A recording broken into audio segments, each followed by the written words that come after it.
Assalamualaikum warahmatullahi wabarakatuh. Ketemu lagi di Pas TV Channel ya, di program acara malam minggu seperti biasa, Sobat Pas. Setiap malam minggu, nggak setiap malam minggu sih, kadang-kadang nggak setiap malam minggu ya. Ya kadang-kadang kita kedatangan tamu ya, seperti malam ini aku udah kedatangan tamu nih ya. Dari mana ya? Dari tadi Bang di sini ya. Ya, dari tadi nunggunya ya. Aduh. Oke, kita udah bersama Bang Fahmi. Halo Bang Fahmi. Halo. Sehat? Alhamdulillah sehat. Wah, makin bugar aja ya. Ya, alhamdulillah sehat dan bugar. Bugar ya. Oke, Sobat Pas, kita bersama Bang Fahmi di sini. Bang Fahmi ini adalah berkecimpung di bidang narkoba ya, yaitu ketua apa Bang? Granat, Gerakan Nasional Anti Narkotika. Ketua Granat, Gerakan Nasional Anti Narkotika. Nah, karena kita mengundang kedatangan tamu dari Granat, Gerakan Nasional Anti Narkotika, berarti kita bakal ngobrol-ngobrol tentang harga cabai. Iya. Ada apa kaitannya nih ya? Tentunya enggak lah ya, tentunya enggak. Kita ngobrol-ngobrol tentang inilah, seputar kehidupannya Bang Fahmi sih sebenarnya ya, dan bagaimana Bang Fahmi melihat kondisi negara ini dengan narkoba yang sepertinya nggak habis-habis gitu ya. Oke, sebelumnya saya sapa dulu nih Oh, Pak, ya, ya. boleh ya, silakan Bang Fahmi. Assalamualaikum warahmatullahi wabarakatuh. Selamat malam pendengar setia Radio Pas FM Rantau Prapat. Terima kasih, sini saya diundang oleh Oi ya. Iya. Wakilan kita si Oi ini kan. Ada acara kita malam ini di Radio Pas FM. Betul. Bang Fahmi ini kelahiran di mana Bang? Oh, kelahiran. Ya, saya kebetulan memang kelahiran di Rantau Prapat. Oh, berarti asli Rantau Prapat? Asli Rantau Prapat. Tepatnya pada tanggal 28 Juli 1982. Oh, 82. Berarti sekitar 39 ya. Berarti umur Bang Fahmi 39 tahun yang lalu lah saya lahir. Oke, berarti asli Rantau Prapat kali ya? Iya. Memang asli Labuan Batu Benar ya? sekali. Masa kecilnya dihabiskan di Rantau Prapat. Iya. Oke Bang, kalau ceritalah Bang tentang ini Bang, tentang masa-masa sekolah dulu, SD di mana, SMP, SMA, sampai mungkin pendidikannya kuliah. Oke. Jadi profil singkat lah ini ya, Iya, Pak, ya. benar. Profil singkat. Baik. Kita mau lihat di sosok, karena kalau kita lihat di sosial media banyak warawiri nih foto-foto Bang Fahmi nih. Oh. Jadi kita mau lihat nih bagaimana sepak terjangnya. Oke. Oke, silakan, Bang. Baik. Jadi dari pendidikan saya dulu awalnya sempat dulu taman kanak-kanak ya, atau TK. TK ya. Nah, dulu di Jalan Perdamaian, TK Kenangan. Oh, Kenangan. TK Kenangan. Sekarang saya dengar sudah pindah ke Jalan Serendorong Gang Ubudia itu, TK Kenangan. Lalu setelah itu saya lanjut ke SD 10. SD 10. SD 10 di mana? Nah, di samping Makam Pahlawan. Oke, dulu- Impres 10 dulu ya namanya. Ada 3 SD di situ. Nah, SD 1, SD Impres, SD 10. Masing-masing ya. Ya 3 SD. Jadi kami SD 10. Waktu itu namanya SD 112143. Sekarang saya nggak tahu ya Roy. Tahu ya, apakah ada perubahan nama kan? Setelah itu saya lanjut ke Madrasah Sanawiyah Negeri di Kampung Baru. Kamu baru Man ya. MTS. Oh, sana MTS, ya. MTS Sanawiyah kan. Baru setelah itu saya lanjut ke SMA Negeri 1 Rantau Prapat. Harusnya memang masuknya ke Man ini seharusnya kan, Iya, Madrasah Aliyah kan. betul. Nah, cuman saya tertarik ke umum, jadi saya lanjut ke SMA Negeri 1 Rantau Prapat. Yang di sini ya. Nah, sini sekarang SMA Negeri 1 Ransel ya. Ransel, oke. Udah ganti nama kan. Setelah itu saya lanjut, alhamdulillah ada rezeki. Dari orang tua saya lanjut kuliah ke Medan. Di Universitas Islam Sumatera Utara. Oke. Ambil jurusan Fakultas Ilmu Sosial Ilmu Politik, jurusan Administrasi Negara. Oh, administrasi negara. Administrasi Negara. Kok sama kita, Bang? Oh, sama ya, weh. Satu rumpun ini berarti ya, sama ya. Iya. FISIP ya, kalau sebutannya biasa FISIP ya sekarang kan. FISIP, administrasi negara. Kalau kata dosenku dulu, Bang, administrasi negara itu ilmu campur-campur. Iya, benar. Iya, karena semua di situ ya, manajemen, ekonomi semua di situ. Hukumnya juga ada ya. Hukum juga ada. Ya, benar. Komunikasinya ada ya kan. Benar. Baru setelah itu saya langsung lanjut juga, kebetulan ada juga rezeki dari orang tua, saya lanjut S2 ya, ataupun pasca sarjana di Magister Studi Pembangunan FISIP USU, Universitas Sumatera Utara, Medan. Oke, jadi S2 dari USU. Dari USU, alhamdulillah ya. Studi pembangunan. Oke, jadi masa kecil Bang Pami ini gimana sih Bang? Termasuk bandel nggak sih Bang? Mengulik ya, dikulik ya, dikulik. Termasuk bandel kalau saya perhatikan sih kayaknya ini anak baik-baik ini. Ini yang kalau istirahat di perpus nih kayaknya. Oh iya iya iya. Gimana sebenarnya Bang? Baik, jadi kalau yang ingat saya pula ya, kalau yang ingat saya memang saya masa kecilnya dulu ya termasuk disiplin lah juga ini kan, karena orang tua juga ngajari bermain, ibadah sama ya istirahat harus seimbang gitu kan, nggak boleh lasak-lasak pada saat itu saya kan, jadi terbawalin sampai tingkat pendidikan kan, sampai sekolah, kuliah, jadi saya pun menerapkan disiplin yang disuruh oleh orang tua tadi. Orang tua militer atau gimana? Oh enggak, orang tua swasta, cuman memang didikan menekankan kedisiplinan tadi, ya. Nah, jadi mungkin seperti mahasiswa yang anak sekarang nggak yang lasak-lasak lah itu ya, nggak terlalu kesana kemari ya pada saat itu memang. Oke. Nah, terus memang membaca, memang hobi juga saya memang membaca buku-buku. Saya juga banyak di rumah itu ya, buku-buku bacaan, termasuk juga tentang segala lah, ada persoalan sosial, budaya, politik, rumpun-rumpun ilmu agama juga banyak buku-buku saya apa juga ya, Roy. Jadi bacaannya lebih ke situ ya. Jadi membaca lah, merupakan apa istilah peribahasa tadi, jendelanya dunia kan. Betul. Nah, dengan membaca kita bisa melihat cakrawala yang ada di dunia ini ya. Ya benar. Tapi yang namanya cowok kan biasanya ada bandel-bandelnya lah sih gitu. Kebandelan apa sih Bang? Oh, ini makin dikulik lagi nih ya. Iya. Nah, kalau kebandelan yang pernah saya lakukan dulu pas sama waktu kecil ya, sekolah masa dulu kan. Masa sekolah mungkin pernah juga lah, ini lama pulang ke rumah ini waktu SD kan. Waktu SD biasanya kan cepat pulang ya kan. Saya tiba-tiba pulang udah setelah zuhur itu sampai rumah kan. Terus sampai rumah dimarahi terus sama almarhum mama saya ya. Kenapa bisa pulang lama? Terus saya bilang lah, diajak kawan-kawan main-main. Kenapa mau katanya, dimarahin, dibentak lah kan pada saat itu. Aturan pulang dulu kalaupun mau main-main katanya, jangan langsung dari sekolah katanya. Itulah waktu SD kan. Baru setelah itu waktu di sanawiyah lah, MTS ada juga ini kan. Cabut bukan. Cabut. Jadi apa namanya waktu itu istilah kita seperti tawuran-tawuran antar kelompok-kelompok anak-anak lah pada saat itu kan. Terlibat tawuran. Pernah juga. Jadi di garda terdepan lah itu ya. Waktu itu belum, masih di belakang. Di belakang. Jadi ada memar-memar sedikit di wajah, ditanya lah kan begitu pulang sekolah, itu kenapa wajah kok ada biram gitu kan. Oh ini Mbak tadi ada gaduh sama kawan. Kenapa ikut gaduh? Bilang orang tua kan, dimarahi juga. Oke Sobat Pas, masih di 102,4 Pas FM, masih bersama kita berdua di sini, lagi santai-santai aja ya Bang ya. Iya, malam minggu ini ya. Malam minggu, kemana-mana Bang malam minggu? Malam minggu ya istirahat dulu kita kan, kalau yang usia kita ya. Tapi kalau anak-anak muda tuh bolehlah dulu kan bermain-main ya. Bermain-main, rame jalan tadi ya? Rame, padat ya. Apalagi cuaca bagus ini kan. Cuaca bagus. Ngomong-ngomong soal narkotika nih Bang Fahmi. Mungkin masa-masa muda nyicip-nyicip gitu kan, pernah nggak? Oke. Jadi kalau saya pribadi, kalau narkotika alhamdulillah tidak pernah. Sama sekali. Tidak pernah. Tapi yang namanya dulu masa-masa remaja sekolah dulu rokok, rokok pernah juga. Inilah deh masa-masa bergaul dengan kawan-kawan sekolah dulu kan, ditawarilah namanya rokok ini juga pernah dicoba.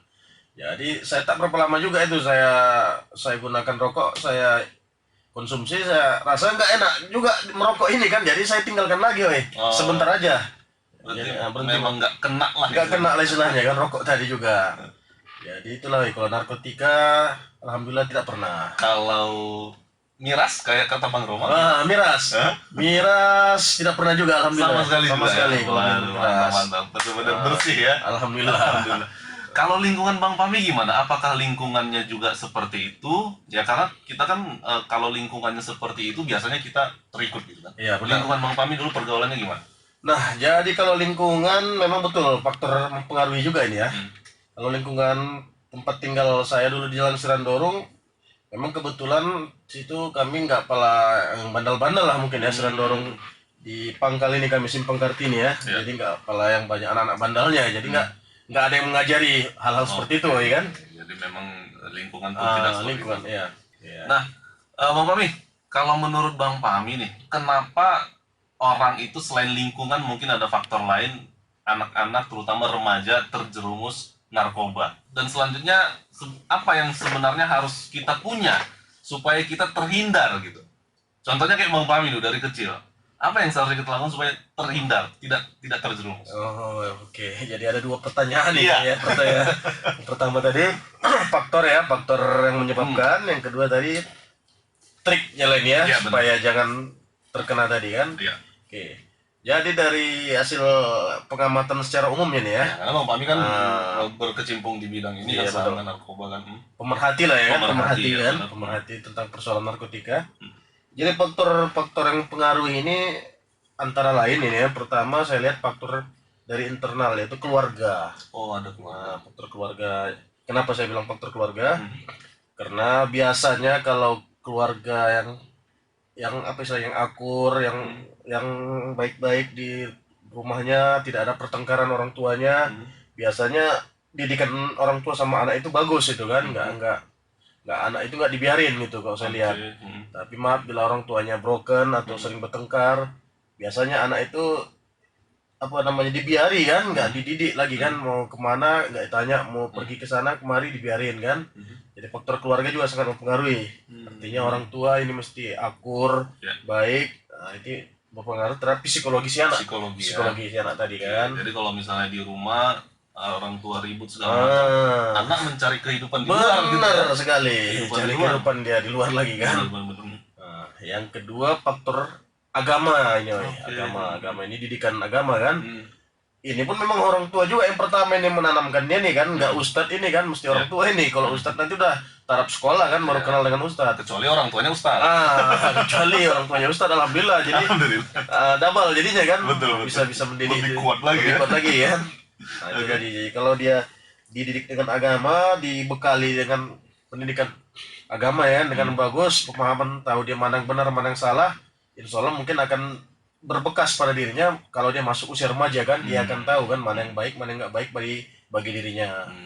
Yang ketiga, faktor lingkungan itu yang kita bahas tadi, Lingkungan kan? tadi, ya. Lingkungan tadi sangat mempengaruhi. Nah, mungkin itulah dari pengamatan ya, kalau dari faktor-faktor yang Memang mempengaruhi. kalau aku pribadi sih Bang ya, terkait dengan faktor lingkungan tadi ya, Ya. ini bukan mau pamer, tapi aku kan di luar, di pergaulan, lingkungan aku cukup rebel, cukup dekat dengan hal-hal itu. Aku main musik, anak band biasa, Iya, agak dekat gitu kan. Benar. Banyak teman-teman yang memang menggunakan gitu. Hmm. Ya, jadi kalau dari segi lingkungan aku sangat memungkinkan untuk kena gitu. Hmm. Tapi kayak Abang bilang tadi, faktor keluarga, faktor agama, Ah. itu sebenarnya yang menguatkan aku sih. Oh, iya, Sehingga jadi, alhamdulillah aku nggak sama sekali nggak ke situ lah, nggak pernah terkenal lah sama sekali ke, nggak nyoba-nyoba pun enggak. Iya. Jadi memang tadi lingkungan iya, Betul. tapi yang Abang bilang tadi keluarga itu sangat kuat juga perannya gitu. Oke, ya masih di 102,4 Pas FM, Iwan Fals, wakil rakyat. Aduh, kalau dengar lagu ini Bang Pami kita ingat perjuangan-perjuangan ini kita ya, aktivis-aktivis dulu 97. Abang di sini dulu tuh. 9798 masih di sini, masih MTS itu kita. MTS, SMP SMP saya, ya. SMP kelas 2 itu kan saya lagi tuh. Kayak mana menurut Abang dulu kondisinya? Dulu itu udah paham belum apa yang terjadi? Memang kalau dulu itu kita belum paham lah tuh ya kan. Karena kita masih kelas 2 SMP atau sanawiyah, jadi kita nggak tahu. Yang kita tahu itu tuh ada demo kan, ada bakar-bakar kan. Nah, jadi nggak tahu kita apa yang terjadi. Tapi setelah kita kuliah 2001 saya masuk kuliah, ceritalah dosen-dosen tuh, cerita senior-senior itu bahwa saya 9798 ini yang terjadi katanya. Baru kita mulai paham. Nah Bang, terkait dengan ini nih, Abang aktif di organisasi. Berapa lama Bang aktif di organisasi? Oh, ini maksudnya organisasi kemasyarakatan nih, Pak, ya? Abang di Granat nih kan? Oh iya benar. Nah, berapa lama di Granat? Di Granat atau Gerakan Nasional Anti Narkotika, saya mulai 2017. 2017. Karena pertama kali mandat saya nerima untuk Labuhan Batu kan. Oh, berarti Abang yang memulai di Labuhan Batu, Oke. dapat mandat ataupun amanah ya dari Provinsi Sumatera Utara. Sebelum-sebelumnya apa Bang? Sebelumnya lagi saya pernah bergabung di organisasi KNPI. KNPI. KNPI, Komite Nasional Pemuda Indonesia kan. Pada saat itu ketuanya saudara Hamzah Sakbani Nasution ya. Tapi saat ini udah habis periode, jadi belum pemilihan lagi ya. Ya, berapa lama di situ? Saya bergabung situ satu periode, Satu periode. satu periode 4 tahun. bergabung di KNPI sebagai wakil ketua. Sebelumnya lagi saya juga masuk di HIPMI, BPC HIPMI, Himpunan Pengusaha Muda Indonesia Labuhan Batu. Iya. Itu juga masa Bang Indra Firdaus itu ya, ketuanya saya diajak juga bergabung sebagai wakil ketua. Itu juga sekitar 4 tahun itu periodenya. Dan saat ini juga masih bergabung juga, diajak oleh si saudara Cepi sebagai ketua sekarang masih juga bergabung di HIPMI. Berarti aktif di organisasi ya? Ya, Aktif beberapa organisasi aktif juga gitu ya. Nah, apa yang abang dapatkan? Kalau aku pribadi nih bang, sebenarnya tidak terlalu aktif di organisasi. Nah, jadi kalau abang selama aktif di organisasi bertahun-tahun, apa sih yang didapatkan bang dengan kita ikut berorganisasi itu? Oke. Baik, ini memang pertanyaan sekaligus apa juga ini yang uji kemampuan ini ya. Uji. Iya. Karena kadang-kadang orang ngapain lah organisasi, ada banyak yang kayak gitu tuh. Kalau aku pribadi sih mau, cuman organisasi atau lebih ke hal-hal yang bidangnya memang aku sukai gitu. Betul. Misalnya kayak organisasi yang bergerak di bidang puisi atau di bidang apa gitu kan, atau komunitas gitu. Lebih ke situ sih kalau aku. Kalau abang gimana? Oke. Jadi kalau saya pribadi, istilahnya kemanfaatan mungkin ya, yang bisa saya peroleh dengan masuk di beberapa organisasi kemasyarakatan ataupun ormas. Yang pertama di sini sebagai wadah silaturahmi atau pengembangan jaringan. Artinya kita bisa kenal banyak orang dengan berorganisasi tadi kan.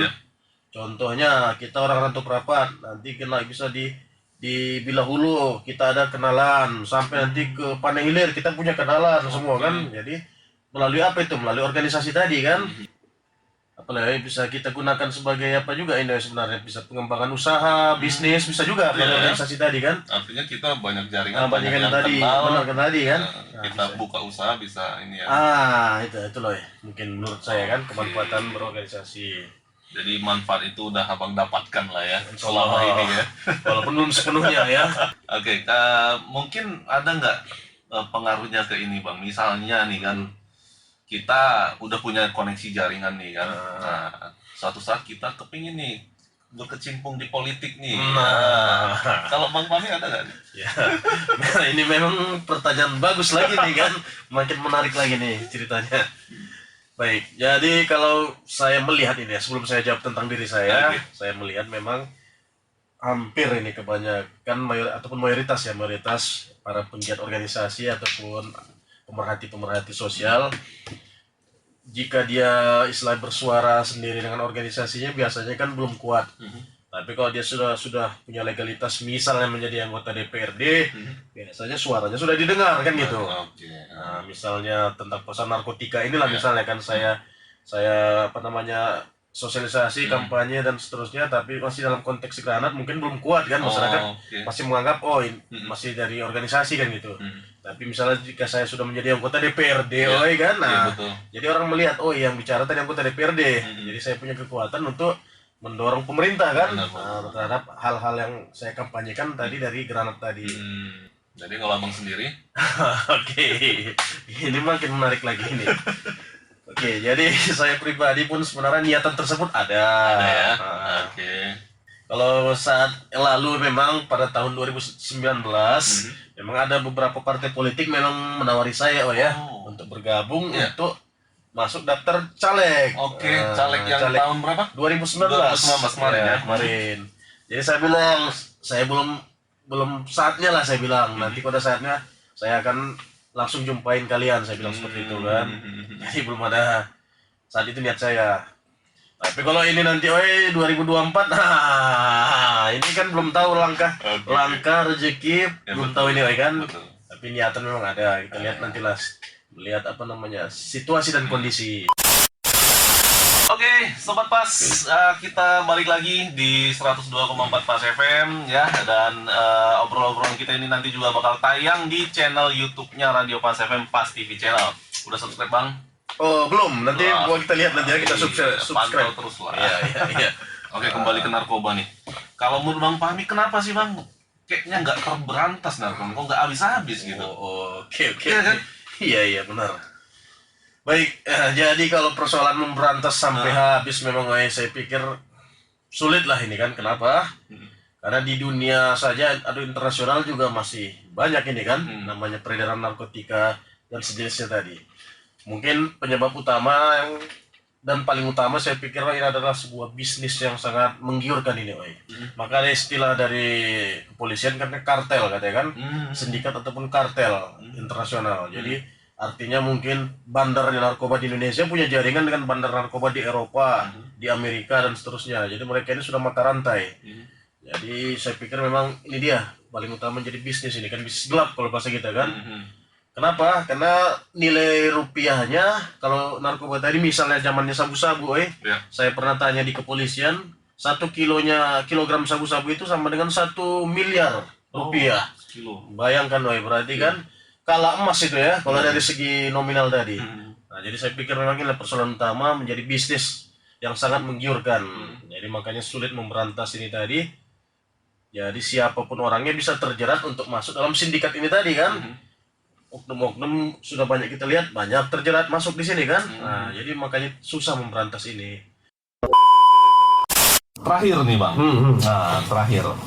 Pertanyaan terakhir, pertanyaan pamungkas. Iya. Karena kalau menurut Bang Fahmi nih, ada 2 hal yang harus musnah dari muka bumi ini. Ada 2 hal nih Bang yang harus musnah. Abang kepingin yang musnah itu internet, teknologi, atau yang musnah itu narkoba. Iya. Nah, jadi kalau pertanyaan 2 ini berarti pilihannya pun cuma 2 ya? Satu pilihannya. Oh, 1 nggak 2 ya? Iya. Oke, jadi namanya tadi apakah yang musnah teknologi atau internet, yang kedua apakah narkoba yang musnah ya? Jadi kalau kita lihat memang kalau internet sih memang ada baiknya, ada tidak baiknya. Benar, narkoba juga sebenarnya ada baiknya. Iya, betul, maka pertanyaannya dilema juga ini ya. Karena kalau narkoba kalau yang baiknya digunakan dalam medis ya. Betul. Nah, contohnya bius kan, pembiusan. Jadi orang yang pasien lagi mau dioperasi butuh bius supaya tidak merasakan sakit ya. Betul. Jadi jawabannya sulit juga ini ya. Jadi kalaupun dikasih 2 pilihan, memang harus pilih juga ini satu ya. Coba satu. Jadi saya pikir memang kalau dia dari aspek kemanusiaan tentunya memang kita butuh juga namanya narkotika ini dalam hal medis. Jadi kalau internet ini mungkin kalau dari segi kemanusiaan memang belum ada, dia kemanfaatannya cuma meringankan pekerjaan. Iya, lebih ke situ ya. Meringankan pekerjaan kan. Jadi saya pilih memang internet lah dimusnahkan. Gak usah ada internet ya. Kalau dia dikasih 2 pilihan tadi ya. Iya. Ya, karena narkotika memang kalau digunakan yang baik bisa ya digunakan. Iya, betul. Jangan disalahgunakan. Ya, kalau masalah internet kita juga zaman dulu belum ada internet. Nah, bisa aja berjalan kan. Main bola pekerjaan bisa kan. Iya, cuma sekarang meringankan saja kan dengan aplikasi-aplikasi kan. Iya, dan memanjakan. Memanjakan. Bayangkan Bang Fahmi, kita nomor handphone aja nggak ingat. Benar. Gara-gara teknologi kita udah tersimpan semua kan. Iya, benar. Saya ingat kalau dulu waktu belum ada handphone nih ya kan, belum ada nge-save nomor telepon rumah kawan-kawan tuh ingat tuh. Ya, 0624 iya, gitu ya. Itu hafal tuh. Iya. Apalagi yang cewek, hafal. Iya. 2-3 sekian gitu. Iya. Betul. Oke deh. Oke Bang Fahmi, thank you, terima kasih. Ya, oke. Kita ngobrol sama Bang Fahmi, nanti kita ngobrol lagi kapan-kapan Bang Fahmi ya. Iya, oke. Oke Sobat Pas, terima kasih udah nonton ya. Jangan lupa di subscribe, like, komen, dan share. Kita ketemu lagi di video berikutnya di Pas TV Channel.